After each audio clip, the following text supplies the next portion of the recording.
नमस्कार, आदाब, सत श्री अकाल। आशा करते कि आप घरों पर अच्छी तरह से। आज डालते हैं आज की क्या है खास खबर। नमस्कार, आदाब, सत श्री अकाल। आशा करते कि आप घरों पर।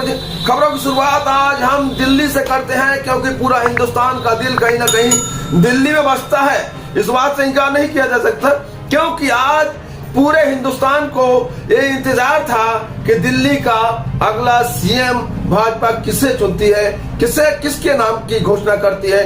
उस पर से आज सस्पेंस हुआ खत्म और आज दिल्ली के नई मुख्यमंत्री रेखा गुप्ता का नाम जिस तरह से ऐलान हुआ और अटकलों के बाजार थे वो समाप्त हो गए। पूरी खबर पर डालते एक नजर। दिल्ली में चुनाव परिणाम घोषित होने के 11 दिन बाद बुधवार को यानी आज आखिरकार दिल्ली को नया अपना सीएम मिल गया।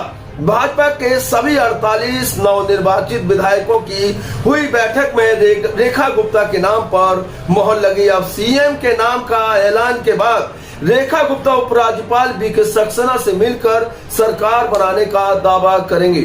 तो वहीं गुरुवार को यानी कल दोपहर रामलीला मैदान में मुख्यमंत्री और मंत्री के अन्य 6 सदस्य पद और गोपनीयता की शपथ लेंगे। दिल्ली भाजपा अध्यक्ष वीरेंद्र सचदेवा ने दिल्ली विधायक दल के नेता चुनाव के लिए रविशंकर प्रसाद और ओम प्रकाश धनखड़ को पार्टी के केंद्रीय पर्यवेक्षक के रूप में नियुक्त किया था।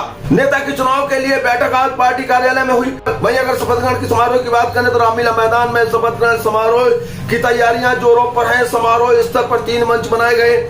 मुख्य मंच पर प्रधानमंत्री नरेंद्र मोदी जी, दिल्ली के उपराज्यपाल, नवनिर्वाचित मुख्यमंत्री बैठेंगे। तो वहीं दूसरे मंच पर धर्मगुरु बैठने की व्यवस्था होगी। तीसरे मंच पर सांसद व विधायक बैठने की व्यवस्था होगी। बता दें कि भारतीय चुनाव आयोग ने 5 फरवरी को दिल्ली को एक चरण में विधानसभा चुनाव की घोषणा की थी। 8 फरवरी को जब वोटों की मतगणना हुई, भाजपा के खाते में 48 सीटें आई, जबकि एएपी की सिर्फ 22 सीटें मिली।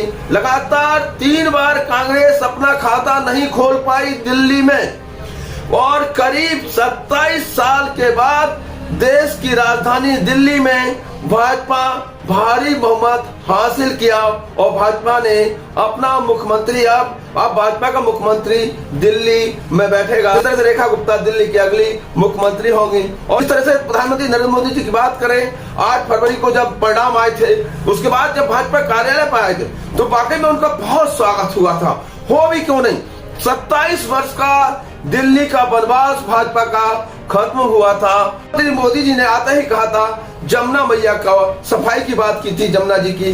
और ये बहुत बड़ी बात है, क्योंकि जब हमने कुंभ का कवरेज किया था उस दौरान हमें दिल्ली के लोग मिले थे और उन्होंने साफ तौर पर कहा था कि गंगा मैया कितनी निर्मल है, यहाँ पर जमुना जी कितनी निर्मल है। पर दिल्ली पर उन्होंने अफसोस जताया था। कहते हैं कि गंगा मैया ने दिल्ली वालों की बात सुनी। अब दिल्ली पर अब भाजपा की सरकार है दिल्ली पर, और कहीं ना कहीं ऐसा जानकारी मिल रही है कि जमुना जी को बेहतर बनाने में देश के प्रधानमंत्री नरेंद्र मोदी जी कोई कसर नहीं छोड़ेंगे। अब दिल्ली का विकास भी दूर नहीं है। फिलहाल आगे कल हम शपथ ग्रहण से आपको कराएंगे रूबरू। तब तक बड़ा बेहतरीन से ख्याल रखिएगा। कल फिर मिलते हैं नई खबरों के साथ। यूट्यूब पर जाकर हमारे चैनल को सब्सक्राइब करिएगा, बेल आइकन को हिट कर लीजिएगा। आपकी जिंदगी बहुत कीमती है, बेहतरीन से ख्याल रखिएगा। जय हिंद।